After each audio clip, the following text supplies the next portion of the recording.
welcome to the fifth InnerCamp Podcast episode. My name is Alexis, and I'm super happy to have a special guest today, Wilhelm Michael. He's actually the owner of this space where we are today. He's the co-founder of one of the most important corporate TV studios in Spain. He's also marketing and sales specialist. He knows a lot about marketing and sales, about automation as well. And he also helps leaders and entrepreneurs to succeed and to improve their businesses. And actually, he's a very passionate person about self-development, and he's always trying to do his best to grow. So welcome to our fifth episode. Wilhelm, how are you? Thank you so much for that introduction. You should actually, we should work together.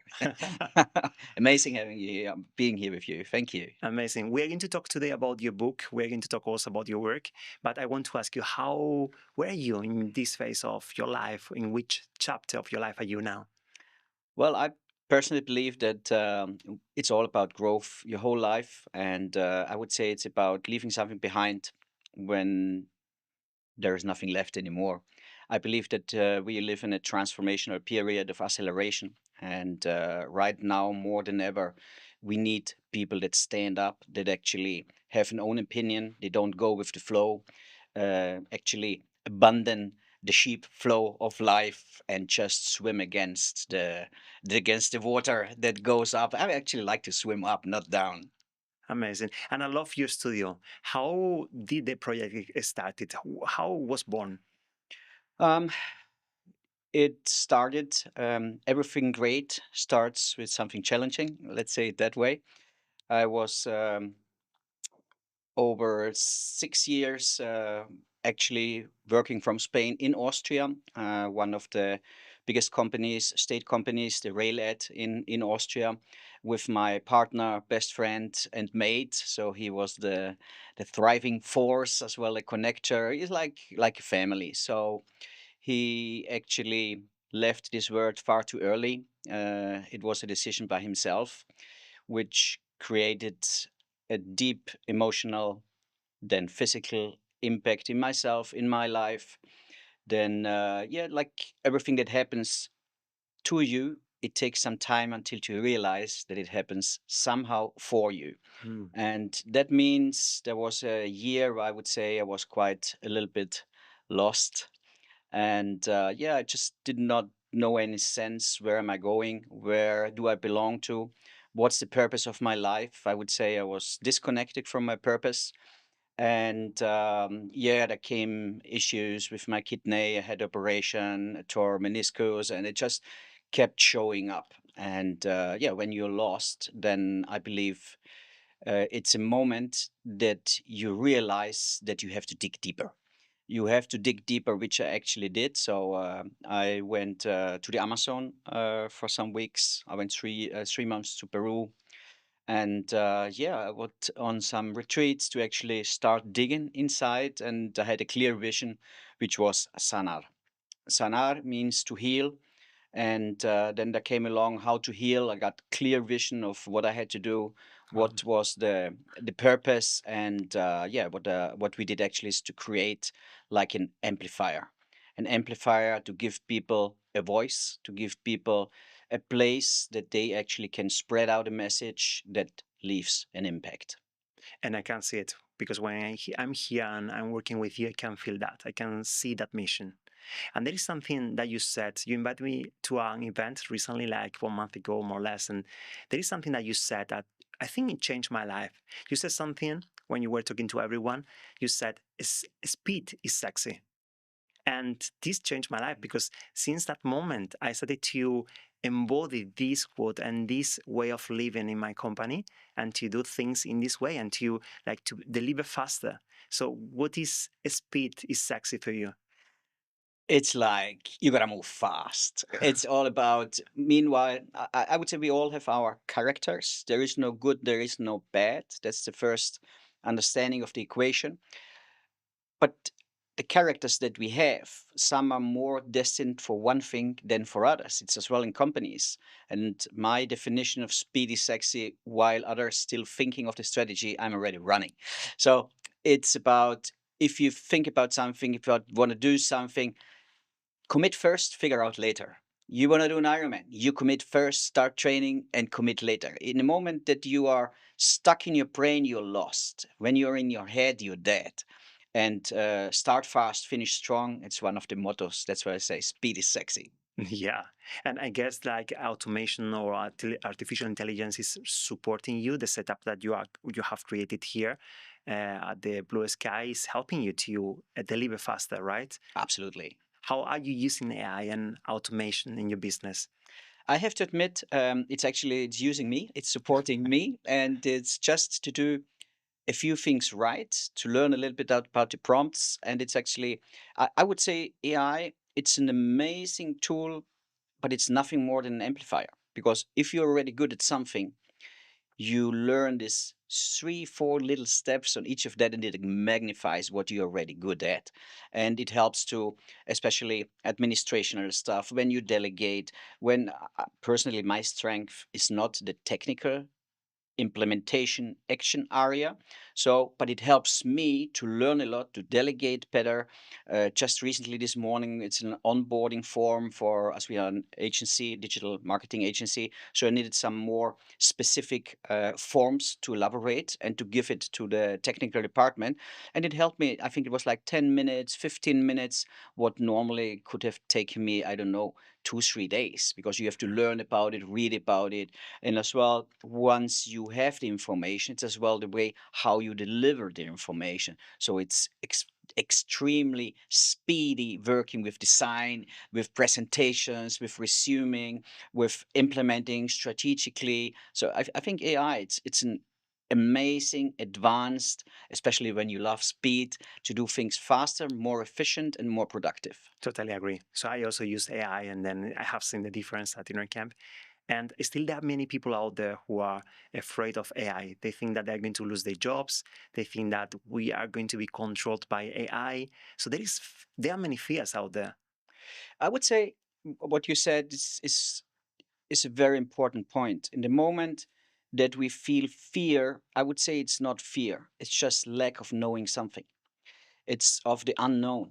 It's like when you jump out of an airplane, and of course you have fear, but I would say the biggest enemy is within ourselves. And if you give this power to the mind, because the mind talks to you like the voice of God, it knows your deepest secrets, your darkest stories that not even your best friends know about it. And the moment that you give your brain this power of that voice, it fucks you up, because it can be your biggest ally or your biggest enemy. And having fear of something that you don't know, the only thing to get that away is actually start knowing, learn about it, give it a chance. And it's as well about the mental attitude. I mean, there are people that live in fear their whole life. They are even dead before they are dying. So it's, you can decide the way you live your life. You just live it fully, or you live it somewhere in a little corner below the table and hide yourself for all that fears that show up around you. Or you just go out and say, hey, come on, let's do it. Take it on. It's an attitude. I would say it's a life attitude. Yeah, it's together for me. AI together with marketing and social media are very important. And I grew my company so much with marketing, with social media, with AI. So they are really helpful. And in my case, I have many students, at InnerCamp that say, marketing, social media is something that it's not my thing. I would just like to facilitate breath work or body work or the techniques that they learn, but I don't want to do social media. I don't want to do marketing. I know that you have a digital marketing agency and you know a lot about marketing. Your team knows a lot about marketing. But what do you think? What could you say to those people who are really afraid of social media, of like facing a camera, of recording a reel, and to be there present and to show themselves to the public? It's all about the message. So if you, I mean, we live in a saturational market. You don't compete anymore with markets. You don't compete with prices, nor you do with companies.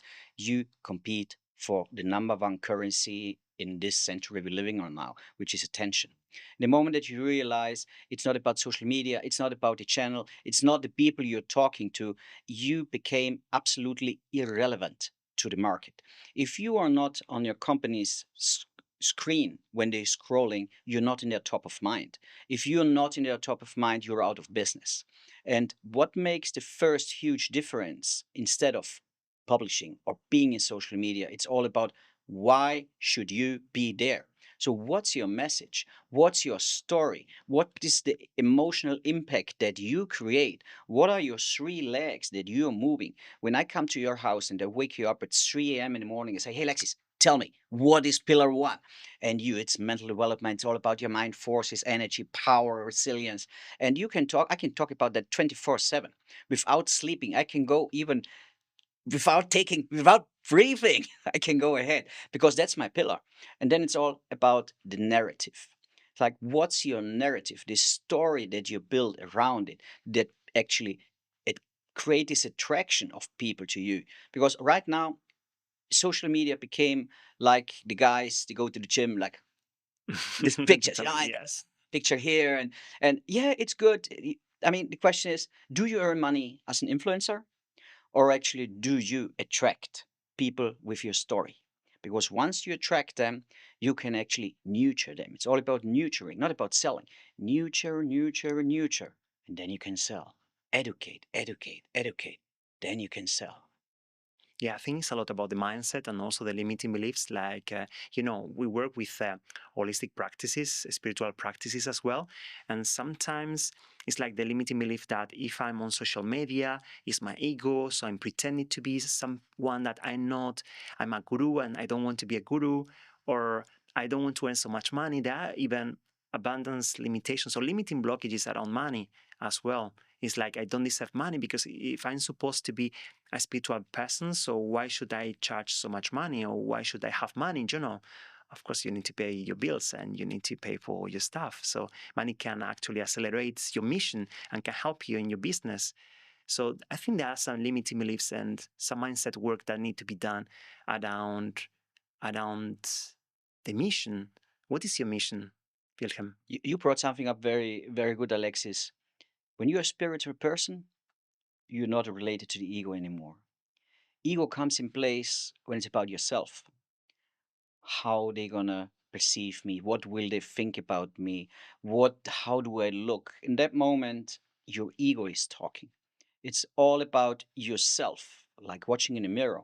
When you're spiritual, it's all about the others. It's about the universe. You go on a higher level of mission. When I had my first spiritual experiences, like meditations, regression meditations, connecting with different dimensions, in that moment, everything becomes absolutely irrelevant. And I have to admit, depends on your life flow where you are right now. Of course, you get dragged down again. Of course, your ego is talking. It's not an issue. It's not a problem. It's not good, not bad that the ego is talking. The question is, how long is it going to talk? And when do you realize what is really important for you? And the moment that you realize that it's not about what they think, what they say, what they do, how they react. In the moment that you start becoming once with your inner flow, with your inner energy, with your purpose, in that moment there is nothing that keeps you track because you get your narrative. You start communicating, you start attracting people, and you're getting better. You're getting better and better. It's not about what the neighbor says, it's about what the other says. And if you give him permission, I will just go into the three levels of growth, the three levels of consciousness that you understand when you're growing. The first level is all the time where you start doing, and everybody is like, um, well, they actually ignore you. You're not there. And then there comes a moment that they realize that you are there and they encourage you. It's like, hey, you're doing good, you're doing great. In that moment, you see, okay, I'm already improving. But in a moment when they start to criticize you, to envy you, to all these things that you're doing wrong, that you could do better. In that moment, you know that you stepped up another level. Because in that moment, because everybody wants you to grow, but they do not want you to do better. And in the moment that you break through, that you become somebody relevant in the market, in your industry, those people that criticize you, they come back again because they see that you are like an energy tree. And where do you want to stay? They want to stay around the energy trees, even though they don't like you, even though they're not so happy for you. But now they want to stay around you because you are a prosperity provider. Three levels of growth. Amazing, amazing. I love how you explain this. And maybe, I don't know if you agree with me, but since COVID, things are different. So everything is very fast, AI, maybe we are more independent, we socialize less. So things are very different and they are like very fast. Society is very fast, innovation is very fast. What do you think is going to happen in the next 10 years? How are we going to succeed in 10 years? How are we going to be happy in 10 years? What is going to be, how is it going to look like in 10 years? Two things that are very important that you just thrown out, and one is about happiness. I believe that happiness is um, how you call it, that everybody's chasing. It's like the red Hmm. objects, like Yeah. the wow effect. You can be happy in a minute. You can, if you are sad, if you're in depression, I can make you feel happy in a second. But happiness is not a state that is perduring in time. Happiness, you can laugh about something, a nice story that somebody told you, drinking coffee, the cacao you prepared me here. It gave me a moment of happiness. But this will not help me to stay in a state of happiness. Hmm. Because once you get back in your thoughts, happiness is gone. In the moment that you switch your thought, your focus on where you are, happiness is gone. So, what is it actually that we are pursuing? Is it purpose? Is it freedom? Because finally, it's like doing what you want, when you want, with the people that you actually want to do it, as many times you want to do it. In that moment, you've become a feeling of freedom. And when you do what you want, with whom you want, as many times you want, you have that feeling. So it's not about happiness, it's about feeling free and having prosperity around you. And the second one, what you mentioned, I would say everything that's going on right now, it's about control. You can control masses, people, by actually giving them games. If you like history, you go back to the Roman Empire and you're having these arenas there. Everybody's been to Rome and the gladiators games. So actually you entertain the crowd, you entertain, you give them free bread and you give them entertainment. So they are not worrying what's going on in the politics behind it. They are not worrying about the scarcity, about the financial um, explosion that they are creating right now. So in the moment that you realize that all this swiping stuff is not good for your mental health, because everything that is controlling you, it doesn't matter if it's the mobile, if it's Wi-Fi, if it's drugs, if it's sex, if it's work, everything that controls you, in that moment you're lost. Addiction starts to show up that you don't have control anymore. It's like when you have control with your mobile today, it's like I can put that away and I don't need it for a whole day. Or like from 9 p.m. to 10 a.m., this is not controlling me. In that moment, you gain back power. Same as in your breathwork sessions. When you say, okay, we are focusing on the breathing, there comes the big how you call it, our the big mind comes into place and it starts to drag you away. And who is coughing over there? Who is drinking? Hmm. Look at that one. And am I looking good right now? In that moment, you're lost. But once you can back control, you control your life, your feelings, your state, your path, where you go to. I don't know if that makes sense. Totally sense. And you're talking about breathwork, but you have never practiced breathwork. No, And you're never. going to practice together with me. Yes. Yes, amazing. So today we're going to have a 1 hour session. So I'm going to be facilitating to Wilhelm, and then it's going to be interesting, I would say. Wilhelm, what have you tried in the past Okay, we on camera right now. for? So tried it all. Well, I have to admit that when we feel emptiness, we are on a path of searching. When we feel pain, we are looking for healing. When we cry a lot, we're looking for laughing. So it's all what we don't have, we are looking for. And when you grow up differently, it's when you have, I mean, you take a decision. So, what makes people successful? I would say that they never give up. They want to keep growing. If you get punched in the face, you're gonna keep growing. If you lose, if a kid with 3 years is still not walking, the parents don't give up. They keep doing that until he walks. And if not, they find a way. And the same is with us. So we take a decision, we fall into resilience. We just give up or something. Or if you have pain, you keep searching. So what happened in my case, I always kept searching. And I would say I was very lucky to the universe that brought me the right people into my life. I think first of mentors, which I never met at that time, it was like Jim Rohn. He came into my life, just suddenly he was there. So I started following him. Then it was Tony Robbins. Then it was Deepak Chopra.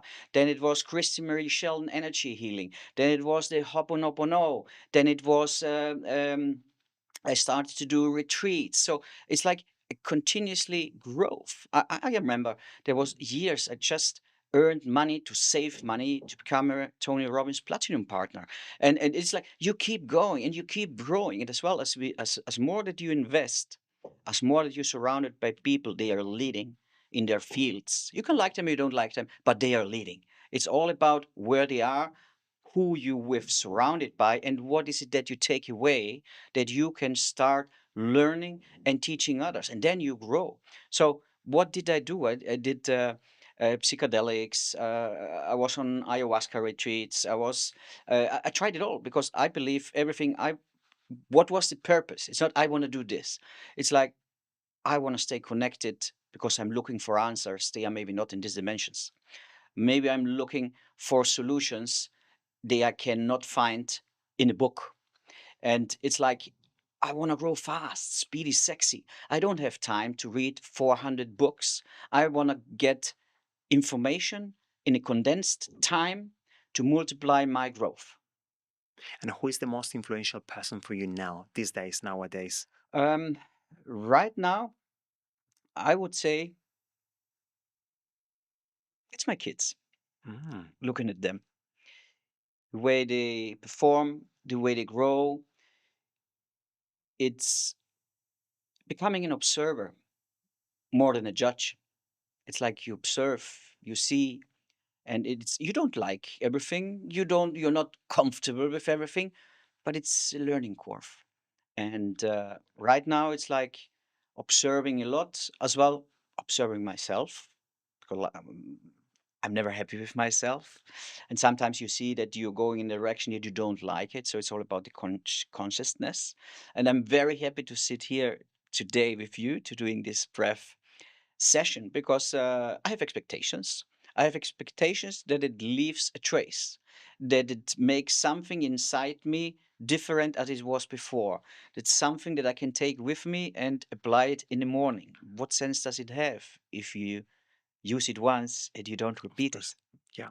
Repetition is the master of skill. And I know that you are unstoppable. What daily practices do you do to keep this attitude, this state? It depends on where you are. It's like when you're injured, my daily practice is taking a hot bath in the tube like for 25 minutes because it totally relaxes me, it gives me peace. When you are on a mission on sports, it's like getting up in the morning, getting on your bike, going on your exercise. If you are on growth, you have a special ritual. For example, I like to do my 15 minutes morning meditation, even though it's something from Deepak Chopra, even it's something from energy healing that I just listen to. And that gives me a moment of peace of mind. And it helps me to refocus where I want to go. Hmm.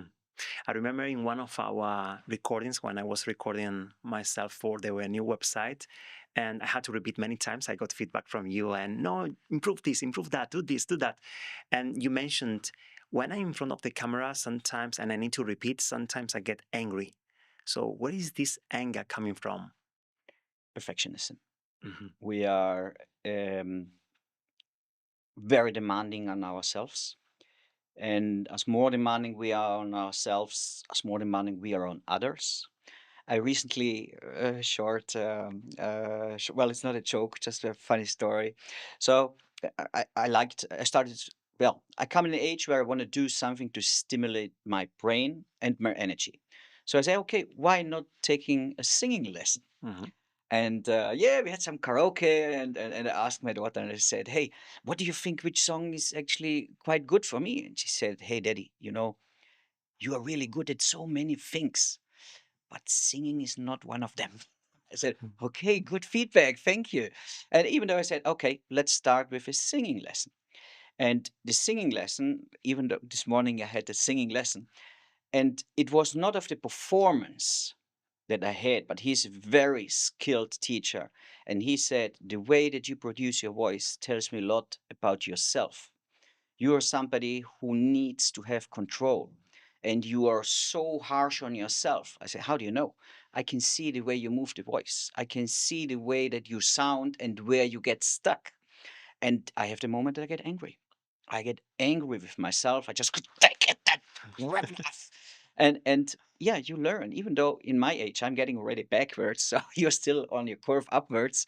So what does this mean? Becoming angry, it's not bad. It's just getting conscious about it, acknowledging the moment because you want to grow, and give a kind feedback to yourself. It's like, hey, you do the best you can, and keep growing, keep improving. You will get better one day. Well, I'm not sure if that would happen with my singing, but but though I keep working Yeah. towards. And I guess many people watching this podcast, they might feel like, okay, you are a very confident person, very strong person, you have very clear ideas. And I want to ask you, do you have moments where you feel small, where you feel where you sabotage yourself and you feel like I cannot do it, it's not possible for me, I don't have the skills, or it's not for me? Yes, it's about the self-talk. It's about the self-talk. If you go to have public speaking, even though when you host a podcast and do the preparation, I'm not good at this. I get the guidelines, and I just know what is my talent and on what things are struggling. In the moment that they put me in a corset and I have this, in that moment I don't feel comfortable. And there is an old phrase that I repeat to myself: "Oh fuck it, let's do it anyway." And when you're in your self-talk, that actually keeps you back. But the moment that you realize, like, let's do it anyway, I don't care. Something that I learned as a kid when I had this all this bullying stuff going on, and then they tell you you're worthless, you never will be somebody, and all this stuff. And then I started to create a resilience against it. It's like, I don't care, let's do it anyway. It becomes like a mantra. For others, maybe they keep playing small because become a victim of their own story. And yeah, some they just get encouraged by that. It's like criticize and say, hey, that's a great breakfast. Criticize me. And as well, you learn to deal with criticism and feedback. For example, it's like, do you want to have my opinion? When I'm in a good mood and I'm friendly, I say, of course. But I became very selective on feedback. I became very selective on feedback. It's first of all, it's like, okay, who is actually giving? First, it's like, did I ask for feedback? Secondly, if I ask for, like to look, is this person already beyond me, where I want to go? And thirdly, has he achieved already what I'm just working on? So if somebody is not beyond you, where you want to go, if you actually haven't done it, what you are doing already, and thirdly, you don't even ask for the feedback, so it's actually not relevant. If you want to be a kind man, you just listen, yeah, sure, of course, but don't get affected by the feedback. Take feedback from people and they actually know what they're talking about. Because otherwise, it's like they're giving you instructions on public speaking. Say, okay, how many times did you speak publicly? Oh, never, but I read a book. Oh, that's amazing. So actually, you get some theoretical tips, which you can say, okay, thank you for sharing. But you decide if you take it in or not. I love your 3 steps. And by the way, I read your book, and the first question I have about your book: when are you going to publish it in English? It's the purpose in December. Okay. So it's already in translation. And I want to communicate more in English because I think it's something that I can reach bigger audience, especially where I live in the Costa del Sol. There are so many people, they are have a similar mindset than mine because I talk Spanish to Spanish people. They live here, they grow up here, they have all their stuff. But then I realized, like, yeah, but there are things that we don't have the same. I left my country with 22, no language, no money, no people, no papi mummy. They sent me money to give you things, no business, no background, no study, no university. So of course, there are so many people here in the Costa del Sol.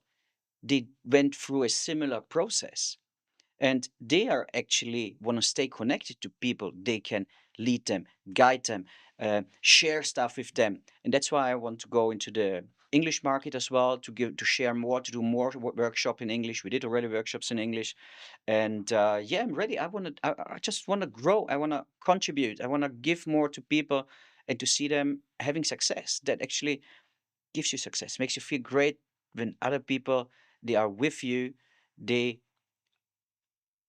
they have success. Why do you do breath work? Why do a breath work? I feel like the world needs breath work. And I know that is a very straightforward way to improve your life. What's your biggest reward? Is getting, is seeing people, is seeing the faces, is seeing the transformation, is seeing that it works. What makes you feel? What feeling do you get? I get a feeling of I'm doing that. It's like, it's my ikigai. Do you know the term, the Japanese term ikigai? It's like your Yes. mission. So you know that you're doing something that is good for people, but also you enjoy doing that. And then you also deserve to be paid for that. So for me, it's my ikigai. I feel like I'm doing something that I'm doing a good job. And I also get the feedback from many people saying this transformed my life, this healed this area of my life, or healed this disease or symptom or whatever. And I see the faces. So imagine a room with almost 500 people there breathing, doing breath work, and then seeing all these faces, seeing so much release. So this is what is like feeding my heart. Is Look feeding. at your face. Yeah. So yeah, this is my face when I see all these reactions, when I see so much transformation going on, and I see so much power. There is so much power in breathing. We were doing some practices before we started the, this episode today, and then I asked you, do you feel? What do you feel? And you told me just in 30 seconds, 1 minute, that you were able to feel Energy. so much energy. Energy. And I have to say, congratulations on your book. Thank It's you. amazing. So I feel like I have to read it a few times because there is so much valuable information there. It's like, I feel like every time I read it, it's like I can learn something new. Is there And something that something keeps in that, your mind, yes, something that pops up that you read? I want to ask you because I think this is a very interesting story. If you would like to share it with us, Depends. when when you were 9 years old, the power of silence. You saw your dad in a challenging situation, and you sat down with him, next to him. Yeah, it's it's true. Yes. At that period of time, my father went through challenging situations. He lost it all, and we had like a couple of time to leave the house. We are like in a farm. It's like a little small village town. When you know Heidi, from the Swiss town. So that's kind of place where we Mhm. lived. And at that period of time, so he lost it all. He didn't know how to tell it to us. And yeah, woman, kid, stuff like that. And yeah, he came home like midnight, and I was there in the saloon. He came in to his big wardrobe, and he took out his riffle. And then he went outside of the kitchen. My stepmom, she said, "Hey, what's going on?" I mean, I was just still a kid, and I didn't know. It's like, okay, you're a passenger. You are not the pilot. You're just a co-pilot or sitting behind because you don't know what's going on to read the situation. And then he went outside. It was, I think, a minute or something like that. And she started to scream, "Hey, go out, check out, go out." And of course, now I'm a little bit older. So like, hey, why didn't she go out? I mean, so I went outside, and there is like a little door there's like little steps down, and I could see that he was sitting there. He had the rifle in his mouth, and in that moment it went click. And for me, it was a shocking situation because I was like, okay, what happened here now? And yeah, the bullet got stuck in the rifle. And yeah, I mean, what should you do? I didn't know what to do. So I was just sitting there. beside him, and actually there was no talking, there was no touching, panicking. I was just sitting there. I could feel the silence, absorbing it, and I realized there is power in silence. And you sometimes with silence you're more connected than you can be through words. Wow. And you were 90 years old. Yes. Yeah. Mhm. And I see also in your book that you talk about death a few times. So death is present. What is the relationship for you between like death and success and fulfillment? I ask you this because in Tantra, for example, we study death. Death is a very important component. It's like it's important to face death. We try to face death. We see ourselves dead as well.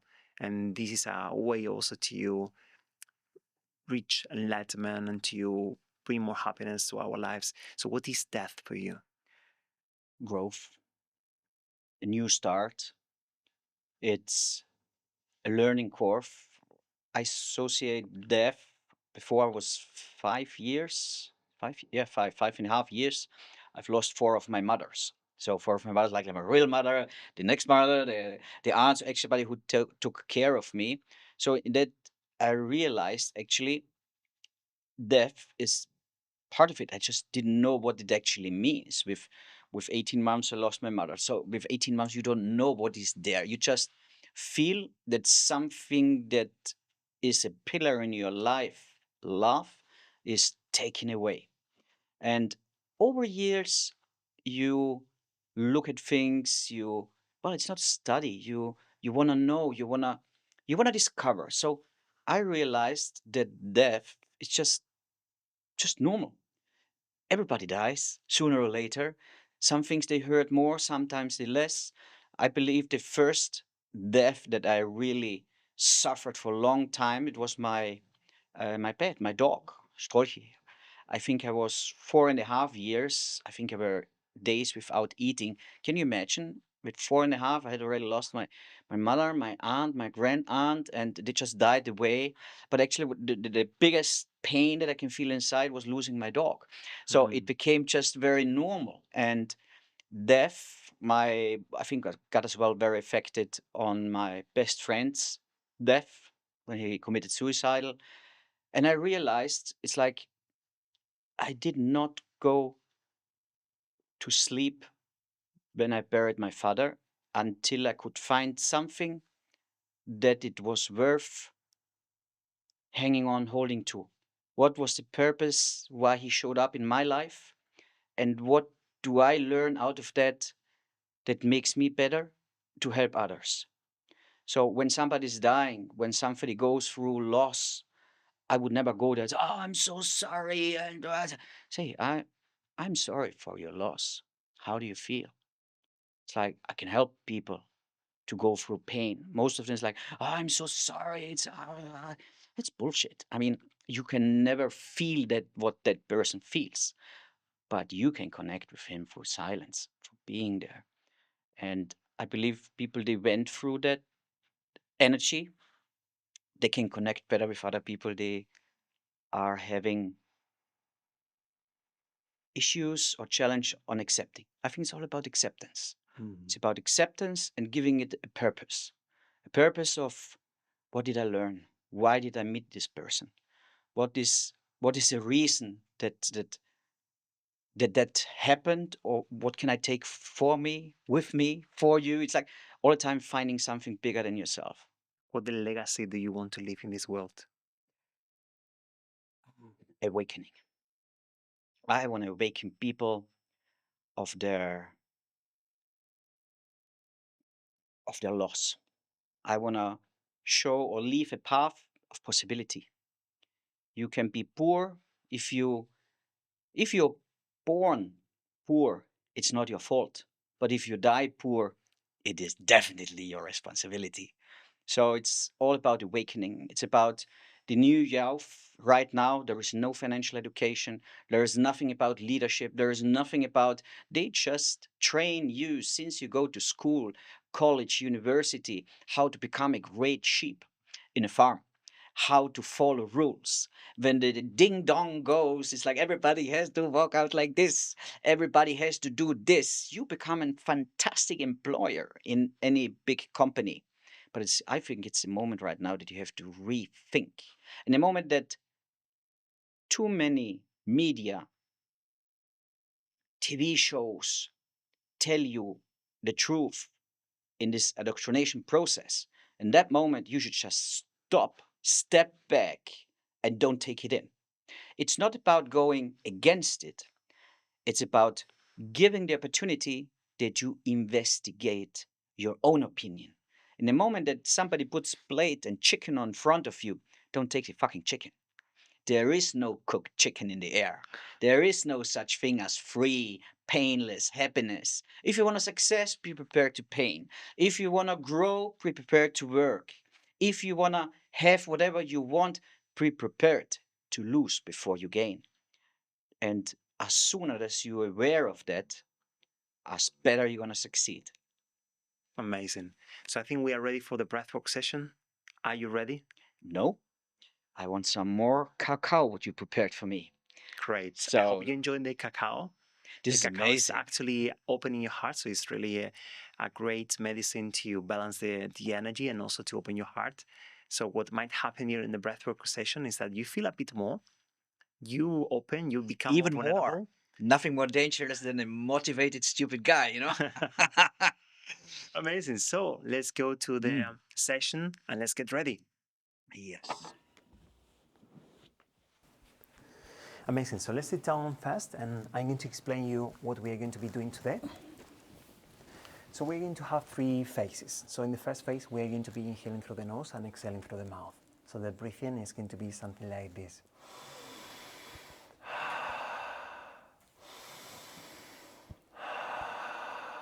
So the breath is connected. There are no pauses between inhale and exhale and inhale.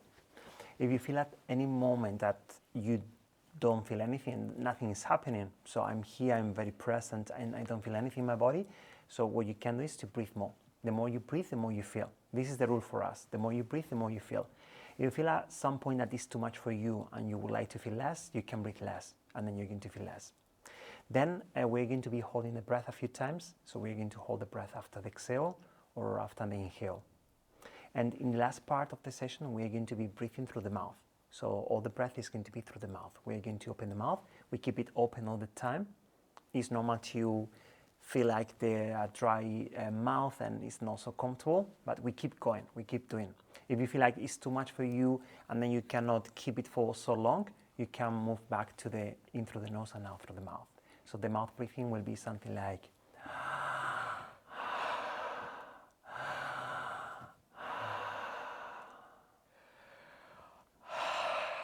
and always we try to bring the air to the belly area, so the lower part of the lungs. This is the target. If at any point you are expanding your chest, you are doing chest breathing, no problem at all. As I explained to you before we started the podcast today, it's not so much about being perfect, it's about your journey. And during the journey, I will be doing also some body work, so you have your permission to touch you, to manipulate your body. Absolutely. Amazing. Yes. So this is going to be very helpful. Also, I'm going to invite you to do different things during the session, like using your voice, shaking. So I will see what you need and then I will guide you. Absolutely. Amazing. So are you ready? I am ready. Perfect. So we're going to use the headphones for this one. Yes. And you can change the volume at any time. Yeah, so you see R right and L left. And then you're going to lay down here. You're going to place your head here. Right now? Yeah, right now. We can start. 2, 3, keep breathing. In, 2, 3, 4. Out, 2, 3, 4. In, 2, 3, 4. Out, 2, 3, 4. In, 2, 3, 4. Out, 2, 3, 4. Inhale, 2, 3, 4. Exhale, 2, 3, 4. Inhale, 2, 3, 4. Exhale, 2, 3, 4. Inhale, 2, 3, 4. Exhale, 2, 3, 4.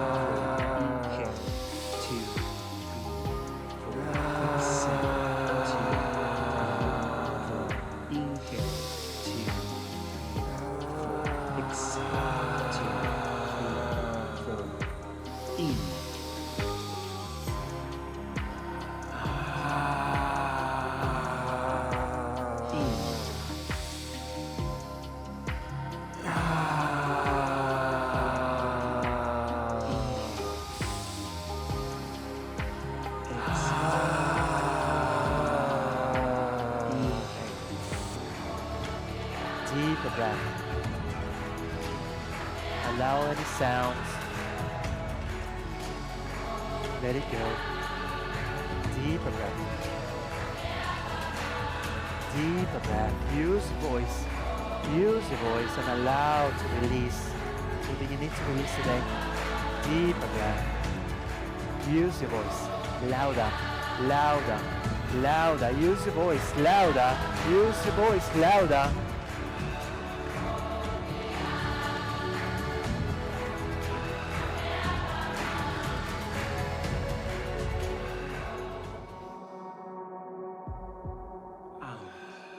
Connecting to your inner fire, connecting to your roots. I'm ready to connect to all the life beings, to connect to Mother Nature, to Pachamama, to connect to the trees, to the plants, connecting to the animals, connecting to your power. Deeper breath.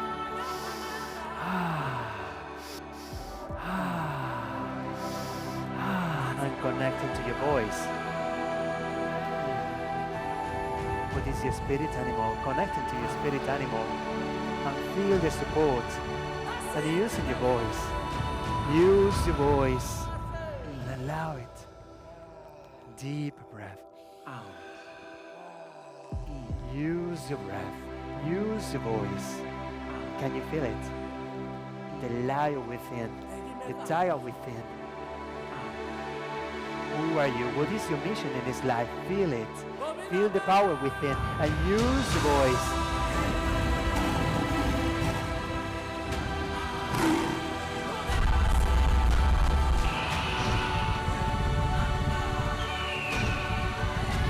Use the voice. Louder, louder, louder, louder. Use the voice. Louder, use the voice.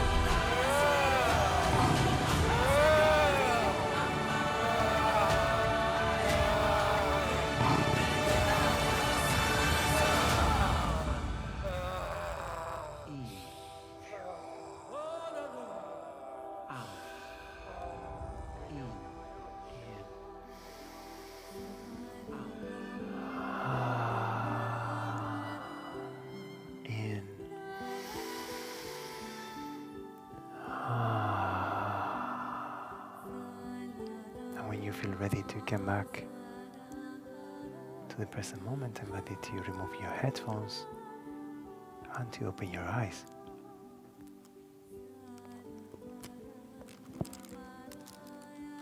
Wow, I don't want to come back. Amazing.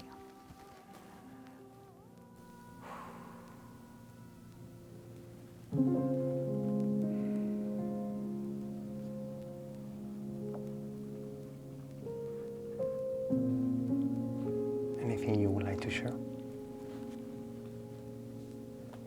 Emptiness. Connected to space.